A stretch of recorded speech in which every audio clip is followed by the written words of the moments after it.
வெயில் காலம் வந்தாச்சு. ஸோ ஆட்டோமேட்டிக்காக நம்ம பாடியில் ஹீட் அதிகமாகும், யூடிஐ இன்ஃபெக்ஷன்ஸ்லாம் வரும்.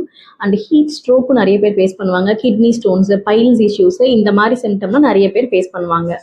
இந்த மாதிரி பிரச்சனைகள்லாம் வராமல் இருக்கிறதுக்கும் நம்ம உடம்ப ஹைட்ரேட்டடாக வச்சுக்கிறதுக்கும் ஒரு சூப்பரான ஒரு சம்மர் ட்ரிங்க் தான் நீராகாரம்.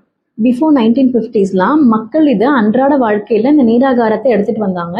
அண்ட் ஜென்ரேஷன் மாற மாற இதோட யூசேஜ் இப்போ ரொம்ப கம்மியாயிருச்சு.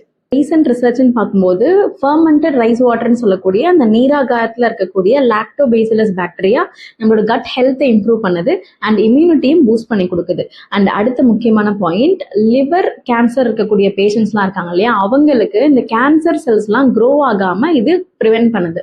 அண்ட் இதில் அயன், ஜிங்க், கால்சியம், மெக்னீஷியம், பொட்டாசியம்னா இதில் அதிக அளவுலேயே காணப்படுது. ஸோ இதை டெய்லி எடுக்கும்போது பாடி ஹீட் ஆகாமல் பார்த்துக்கும், டீஹைட்ரேஷன் ஆகாமல் பார்த்துக்கும், அண்ட் ஹீட் ஸ்ட்ரோக்லாம் வராமல் இது ப்ரிவென்ட் பண்ணுது.